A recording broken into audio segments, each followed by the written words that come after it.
Mardi 21 juillet, 19e jour de ma mission sur Mars. La piste F210, on m'en avait dit le plus grand bien, en mal. Dans le sens tu m'en diras des nouvelles, quoi. Enfin, tu m'auras compris.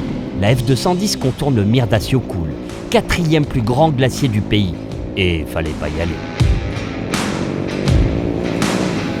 Il y a des guets assez profonds, avec pas mal de courant, du sable noir, et il restait sans doute un peu de neige. C'est bizarre, hein, n'y vois pas d'inconscience, mais plutôt de la curiosité. Je sais pas pourquoi, il y a un truc qui me pousse à aller voir si ça passe, ou pas. J'ai tout d'abord longé une montagne sur une piste légèrement en surplomb d'un immense lit de rivière. Comme souvent, de grandes mares remplies d'algues vert fluo contrastaient avec les reflets ocre et rouille de montagnes lointaines.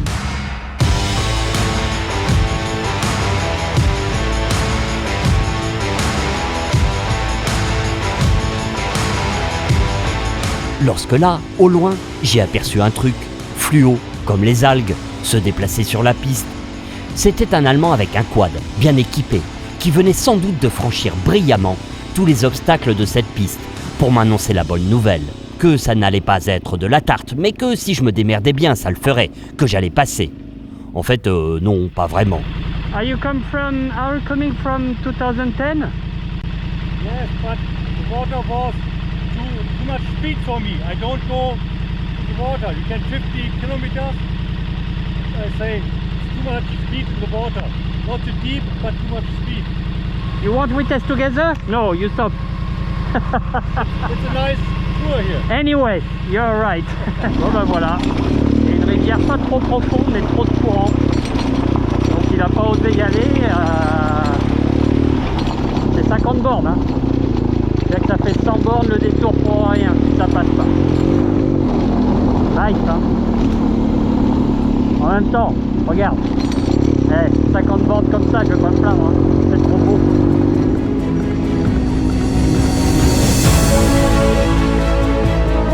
J'ai donc continué ma route en direction de l'impossible.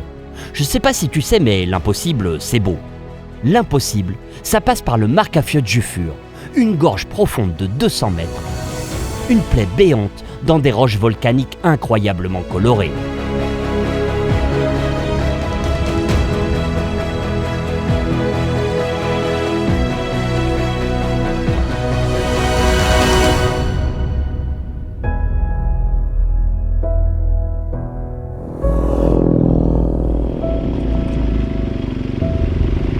Le problème, c'est que l'impossible a d'un coup pris un autre visage, qui s'est matérialisé par un guet, mais aussi et surtout par un couple de Suisses en 4x4, qui regardaient dubitativement la rivière. Ils avaient décidé de ne pas y aller. It's deep. It's like that. No, it's okay. I've crossed. Yes. Did you cross with your car? No. You don't want? No. En revanche, ils ont assez prestement sorti leur appareil photo, lorsqu'ils ont compris que j'allais tenter ma chance. Ah, n'en pas douter, ça allait être du grand spectacle, du pur Mendes. Je me suis pas laissé impressionner. Au risque de les décevoir, sans faux pas, avec Betty, on a fait le job. Paris Match allait donc devoir encore attendre pour lancer les rotatives. Au moins jusqu'au prochain guet. Là, je suis tombé sur 2 Allemands en Yamaha 600 TTR qui venaient juste de traverser. Un couple, homme et femme. More this way? Here? Moi, j'ai aimé leur sac plastique pour tenter de garder les pieds au sec. Ah, good idea. Oh, but make not a sense. I have waterproof socks, but only up to here. No Yeah. here. Okay, I try. Ils ont quand même halluciné devant Betty. Sa masse, son volume, son poids, ses équipements. Lui qui possédait justement une 1200 GS abandonnée au profit d'une enduro pour l'Islande. Bon, ben, je suis pas tout seul, donc... J'ai enclenché la première et sans hésiter un seul instant, l'Allemand est venu me rejoindre à pied, à mi-rivière, et s'est saisi des crash bars de Betty pour m'aider à traverser. It's okay, thank you.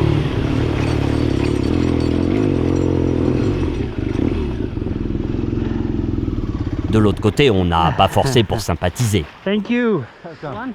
In 25 kilometers, Yes. my thing say they stop. I saw a guy with a quad who told me no way. No way. He told me I stop. Okay, we can try. Whatever. We can try. We are 3. You have enough Petrol. Yes. petrol? Yeah. For me also it's okay. On a décidé de faire route ensemble. J'ai adoré ce bout de piste commun. Ça sentait l'expérience, la tranquillité, la sérénité. Pas un coup de gaz en trop, une vitesse hyper modérée. Elle avait le flair d'un Sioux et ne se laissait jamais influencer par les traces choisies par son mari, levant le nez au loin pour choisir un rebord moins profond. Elle a réfléchi, elle a regardé. C'est énorme. L'homme ne regarde pas, il fonce droit où c'est le plus dur. La femme réfléchit, regarde et rentre au plus simple. Créant sa propre trace à chaque difficulté. J'ai trouvé ça remarquable. Quite a lot of stream, huh? Okay, you go and if there is a problem, I will take away. okay, go. Have it? Yes, no problem. Honnêtement, heureusement qu'ils étaient là. Sur ce gué, j'aurais forcément tenté ma chance, sans pouvoir prédire le résultat.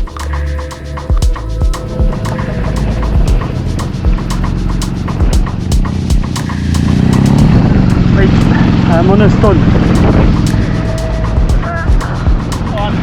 Attends, wait, I'm going this way. No, please, because if you take it this way, take it front. Sorry, front. Otherwise, you know, I'll push.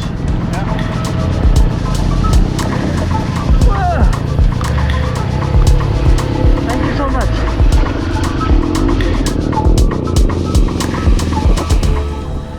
Good.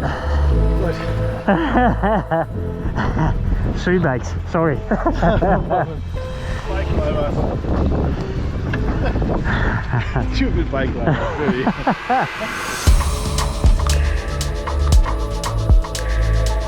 Moi, j'étais comme un chiot qui venait de trouver de nouveaux poteaux. Je les ai doublés 100 fois, pris 1000 fois de l'avance, pour m'arrêter ensuite, sortir ma caméra, mon drone, afin de les filmer.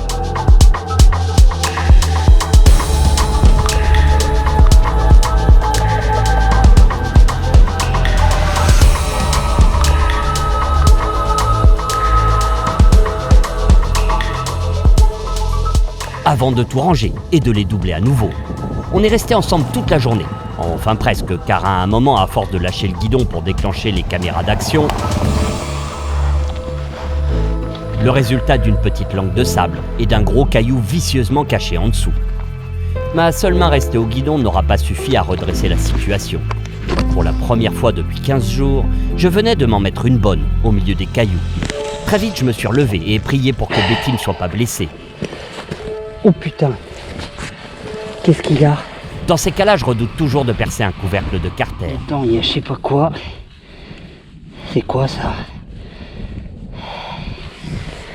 C'est de la flotte, tout est percé. Et merde.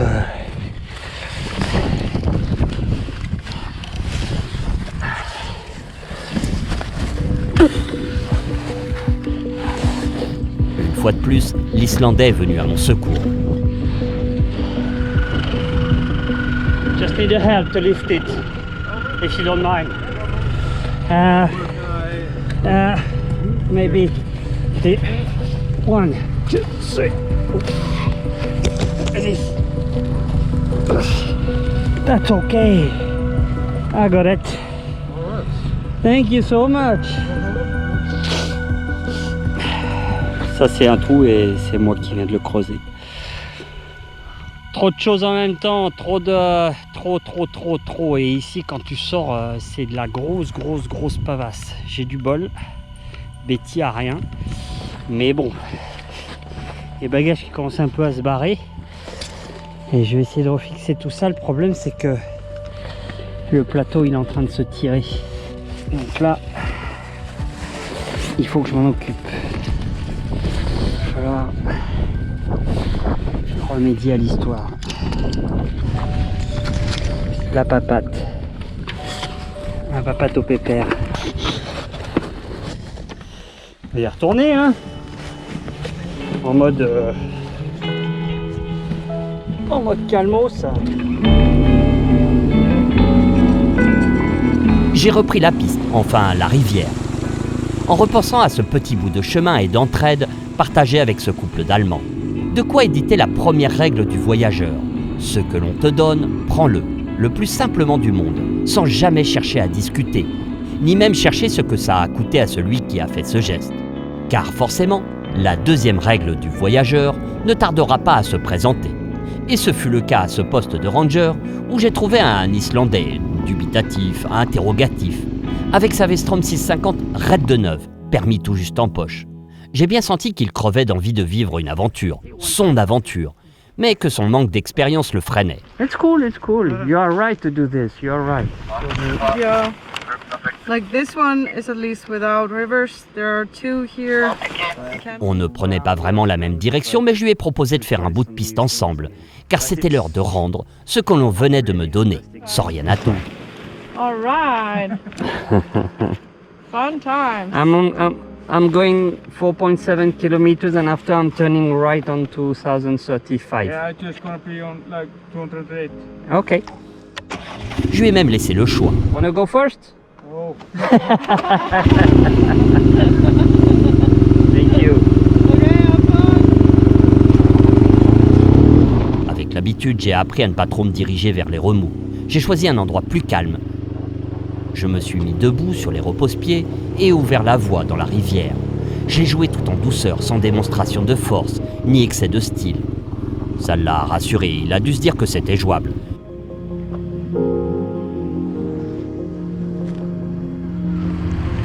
Perfect! Always feet wet here in this country. Il m'a emboîté la roue et s'en est sorti avec brio. Je me suis dit là, bon client.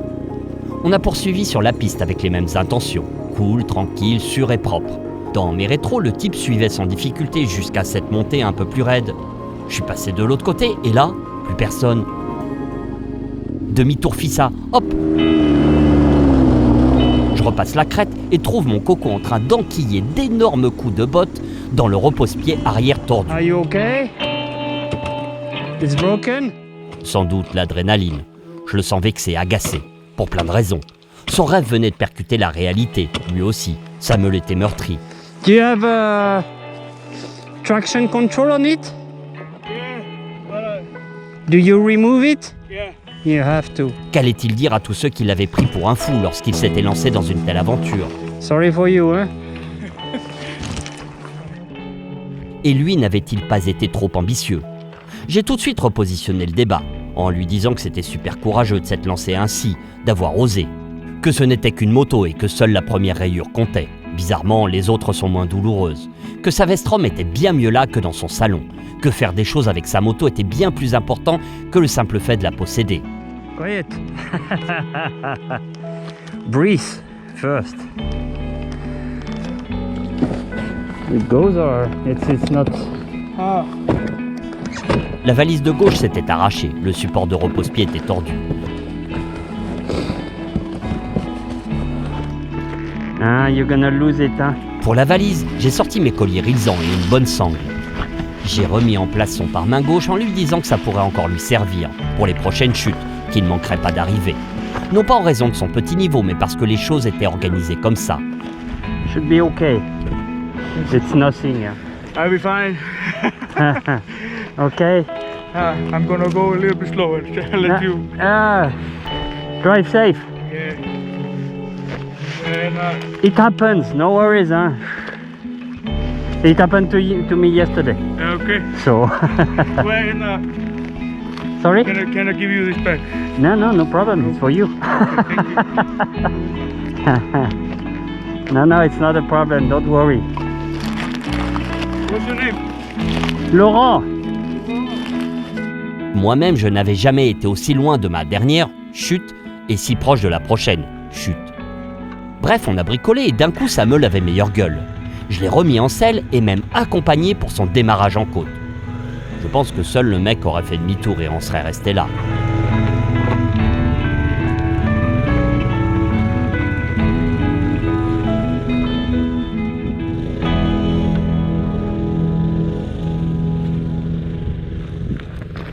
On commence tous un jour. Hein. Ok? Are you going there?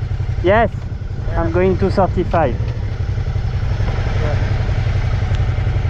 Right safe. Thank you. Nice to meet you. No problem. Je l'ai regardé franchir un gué et sortir maladroitement dans le sable. Je savais très bien ce qu'il attendait, il allait s'en recoller une. Mais j'ai trouvé ça admirable. Il venait sans doute de franchir le plus grand pas de sa vie de motard, à savoir oser. Eh, c'est sa première meule. Moi je dis, il faut du courage. Hein. Bravo. Il est venu là, il a osé. Et en plus, il fait pas demi-tour, hein, il continue. Bon, moi je vais voir par là du côté de la 235. On m'a dit que c'était magnifique. Voilà. On prend mon petit bonhomme de chemin. Ah non, c'est moche comme expression ça. Non, non, j'ai pas voulu dire ça. Je reprends la piste.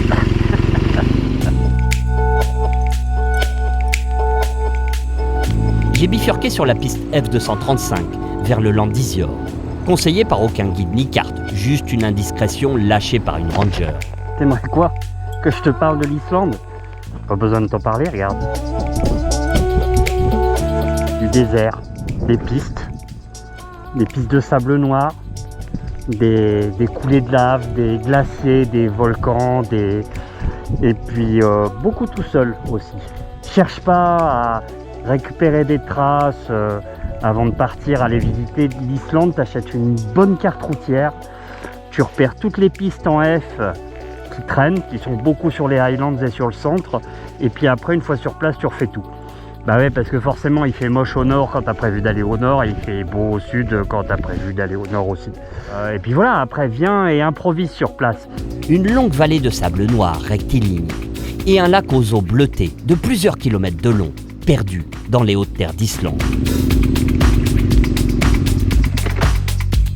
Iveco cellule quartier. Ah, c'est pas très éco-friendly, mais par contre ça fait envie. Bon allez, je vais me faire un petit pique-nique là-haut, il paraît que c'est beau. Ça se mérite au marché, mais honnêtement, c'est juste extraordinaire. C'est un lac, et au fond il y a un glacier. Cet endroit est dingue. Ce qui est fou, tu vois, c'est de faire autant de bornes pour venir dans un endroit où il n'y a rien. Mais c'est un beau rien.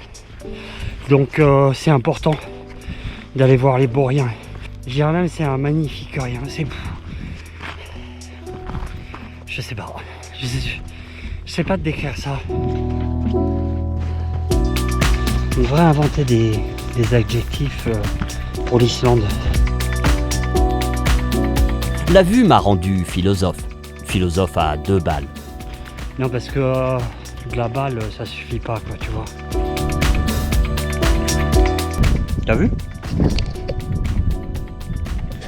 Toujours rien. Un Babybel, une orange et un skyr. Le skyr, c'est le fromage blanc local avec des fruits, tu vois. Ça fait mon déjeuner. Et encore, là, franchement, je fais ripaille, quoi. Sinon, j'ai pas le temps. Je roule vers rien. Tu veux que je te remontre rien? Ah oui, ça n'a pas changé, il y a toujours rien.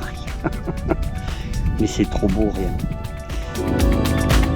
L'air de rien, je suis reparti plein nord.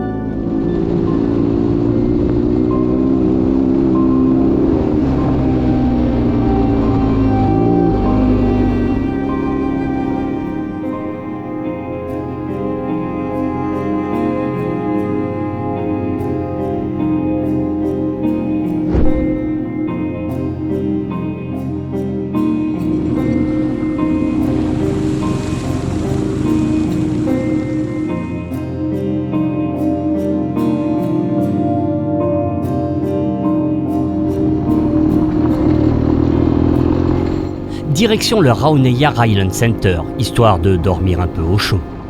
Bah ouais, rien de tel qu'une bonne remise à zéro pour repartir sous le soleil. D'autant qu'un autre dernier gros morceau m'attendait. Toi, tu te poses souvent la question, d'où est-ce que je dors? Bah là, tu vois, tu as un petit hôtel de montagne. T'en as pour 12 900 couronnes islandaises et ça fait à peu près 80 €. Alors non seulement ça fait super bien, mais je t'avoue que quand t'as les pieds, les chaussettes trempées et qu'il faut aussi recharger les batteries des caméras, pas des GoPro, hein, de la caméra et du drone, c'est quand même plutôt cool quoi. T'es obligé d'y passer ici. Tu peux tout faire en sauvage si tu veux, mais courage mon garçon, hein. T'es pas obligé de souffrir tout le temps. Hein. Par la F26, j'ai longé le Zoritsvan, plus grand lac islandais avec 88 km².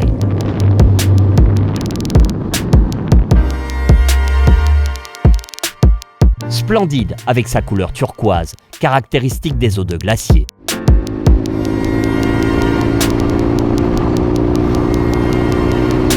Pas d'essence avant 165 km, ça tombe bien, je vais plus loin. Direction la magique F910 au nord-est, censée me ramener sur Askia. Eh oui, la technique s'améliore.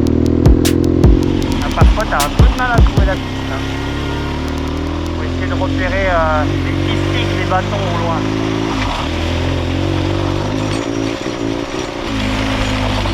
Voilà, ça c'est parce qu'il a neigé 40 cm il n'y a pas très longtemps. Et les glaciers et la neige elle s'écoule en plein sur la piste.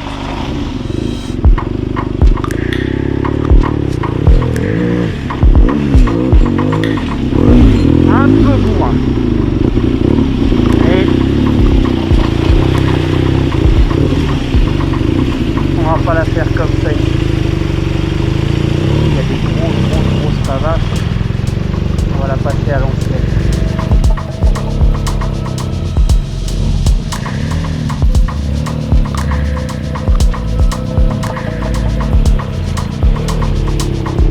À chaque fois, j'ai l'espoir que ça sera pas trop profond pour pas remplir les chaussettes. C'est rentré à droite. Allez, c'est pas grave, c'est pas grave.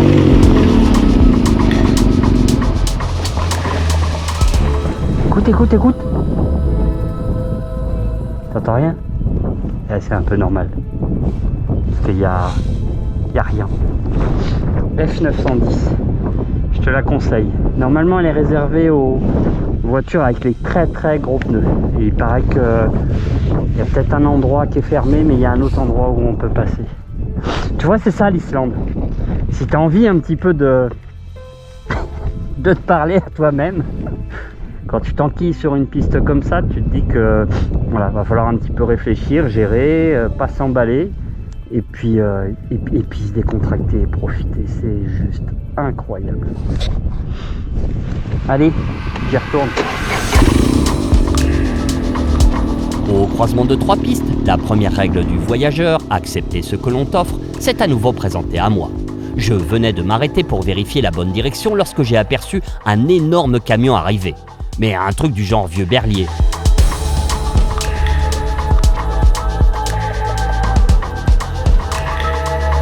Le type ralentit à ma hauteur et s'arrête finalement 10 mètres devant. Frein à main, la porte s'ouvre. On descend alors un grand échalas avec une moustache façon Terry Thomas, Monsieur Big Moustache dans la grande vadrouille. Pourtant le type est allemand et me lance un encore plus improbable. You like a coffee? I have a coffee machine. It would be I have a coffee machine. really Yeah. the You have a Mac? the coffee machine. One. I'm coming. Là, au milieu de rien. 3 semaines que je n'avais pas goûté un vrai bon café. Oh, it's a real one. Yeah. Not Icelandic coffee. No, no. Real coffee. Thank you. Nespresso? No. So, you are now in my group of totally crazy old men. Cool. J'accepte avec joie et forcément en échange. Je visite son étonnant camion 4x4 Steyr. Acheté 7 500 € à l'armée suisse voilà 2 ans, parce qu'il avait 50 ans et venait donc tout juste de sortir de garantie. Des 18 à 25 litres au 100 engloutis par le bébé, compensés par les 600 litres de la cuve à essence offrant une belle autonomie. On a échangé aussi sur sa Royal Enfield Himalayan, suspendue à l'arrière de son Steyr, baptisée, tu ne vas pas y croire, Elisabeth, à prononcer à l'anglaise bien sûr, Elizabeth. Décontenancé, j'ai repris ma route. Bye bye. Bye Elisabeth.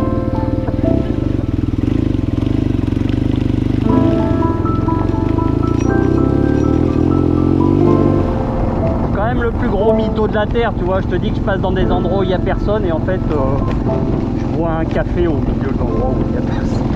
C'est énorme, j'adore. Une piste tracée au milieu de coulées de lave, des cailloux partout, un truc hyper cassant. Rien de technique, mais juste de la patience et de la délicatesse.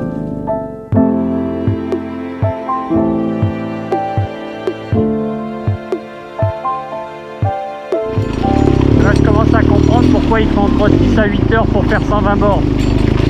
Un champ de lave comme ça, tu roules à l'arrêt pour pas tout fracasser, pas crever, et tu vas voir, si on arrive à le découvrir juste au-dessus derrière, ben, il y en a sur des kilomètres et des kilomètres. Un petit peu de sable de temps en temps, ça fait du bien, faut pas croiser les skis. Waouh, ah, elle est cassante, hein. Tu vois, je sais pas jusqu'où ça t'emmène, mais c'est impressionnant. J'ai quand même un peu l'impression de ne pas être sur terre, mais d'être dans la terre. On a traversé un paquet de champs de lave, là c'est juste incroyable, c'est hallucinant. Ça forme des coulées, des stries, et des fois tu es tellement au milieu de tout ça que il faut vraiment lever le nez pour apercevoir les piquets, pour savoir où est la piste. Hop, tu sors de la culée de lave et tu retrouves un plateau désertique.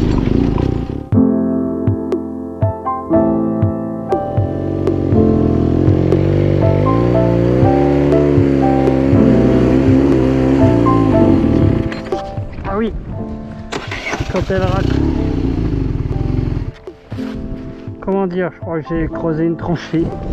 Waouh, quand elle raccroche sur une pierre, elle te pousse.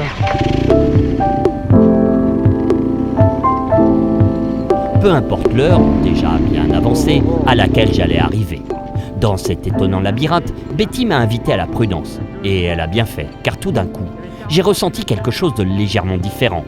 Une vibration, un son ou un je ne sais quoi. Ça, prends-le comme une règle absolue. Fais toujours confiance à tes sens, à ton ressenti. Arrête-toi, check tout. Ta moto et toi, vous ne faites qu'un, et tu n'as pas rêvé. Ça, c'est vérifié. Règle numéro 1, toujours se faire confiance quand tu entends un bruit chelou sur la moto.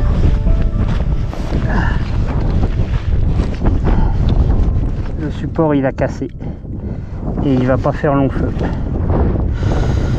Aïe aïe aïe aïe aïe aïe aïe.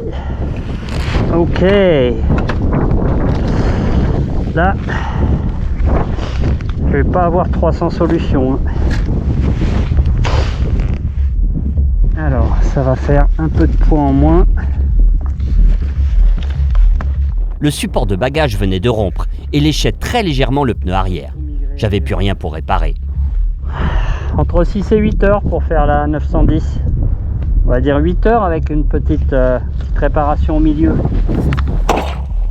J'ai repensé à ma sangle que je venais de filer à l'Islandais en Vestrom et j'ai souri de bonheur.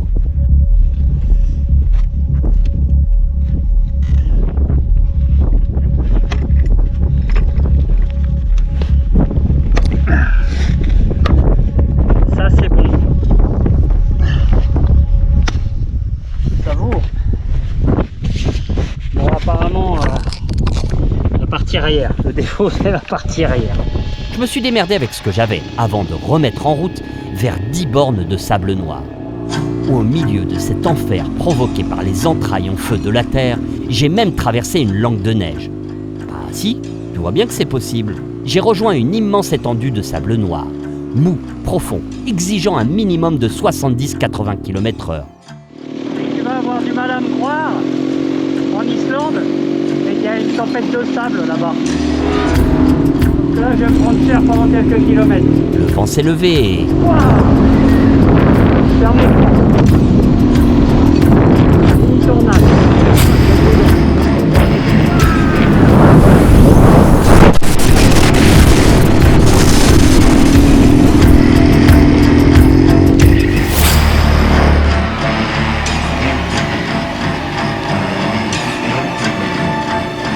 pays était définitivement et complètement fou.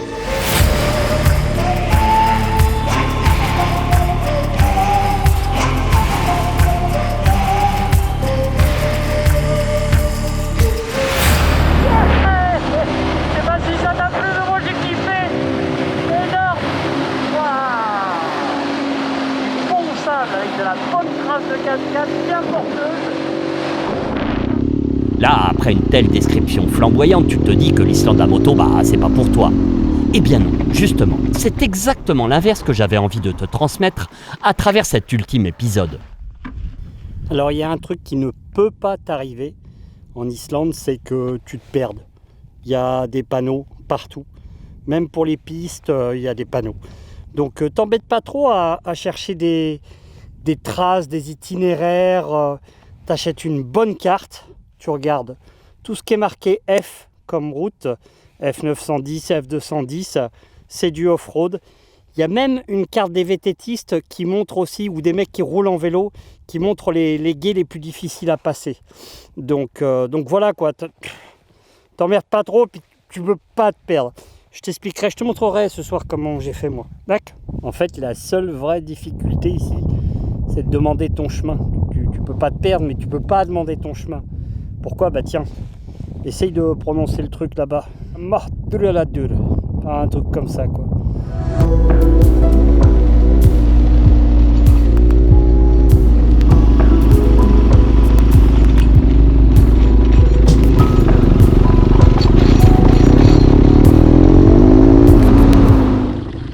Avec Betty, on a rejoint notre dernier camping à Mordru-Machin.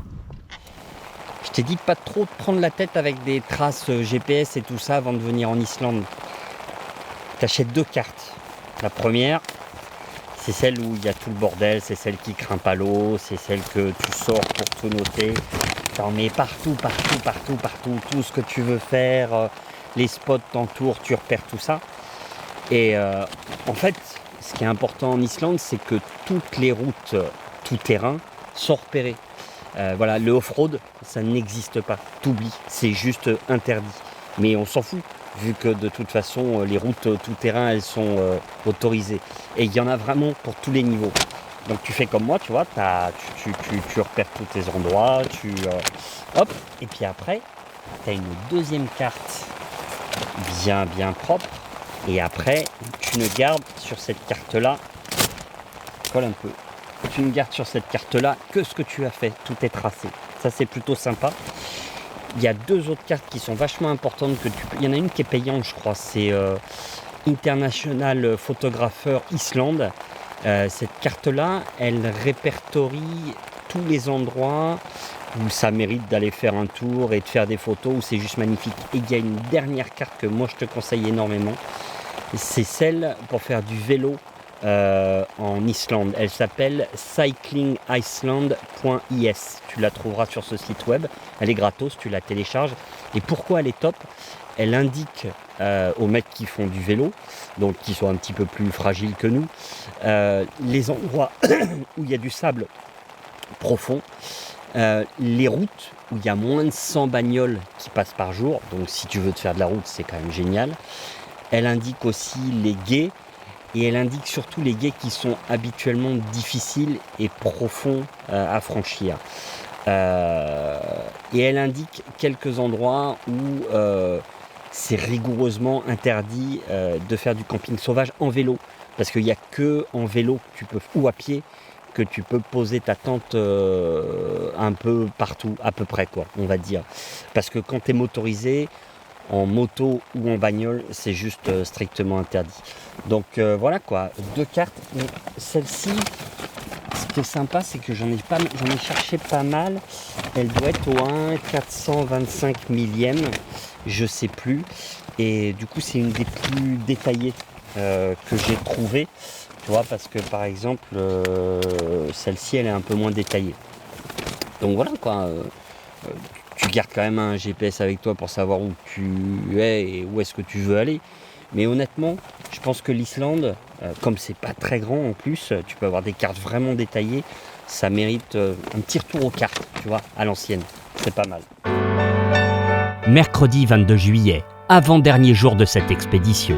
Le tour de l'Islande ne fait que 1300 km, mais j'en ai pourtant parcouru 6000 à la recherche des plus belles pistes, des meilleurs spots. Mais aussi parfois pour fuir le mauvais temps. Il ne me reste que 150 km pour rejoindre le port de Seyðisfjörður, point de départ du ferry pour le Danemark.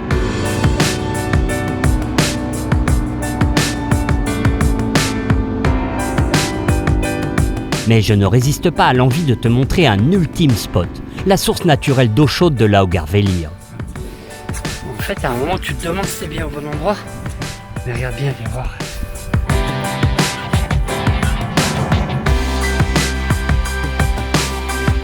Un endroit perdu et absolument désert, une fois de plus.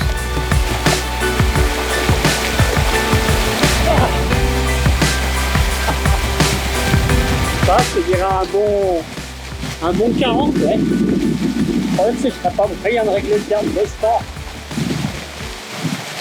C'est magique, non? T'as vu, en plus, c'est blindé. Hein. Franchement, c'est l'enfer. Je reviendrai pas. T'es avec moi?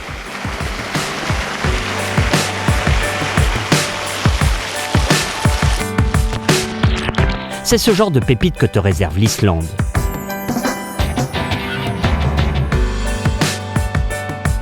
Il n'y a pas de quoi régler la température. Mais juste en dessous, la rivière. Alors si je me mets... 1 degré. Une seconde. 2 secondes.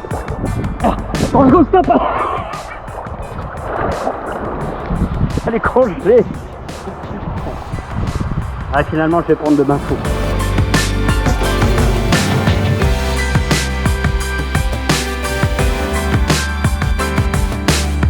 Sur le chemin du retour, j'ai senti Betty un peu triste. Je ne t'en dis pas plus, mais il lui reste pourtant une belle aventure à vivre, avant que la Banque Postale, mon honorable partenaire, ne te permette de la gagner fin décembre.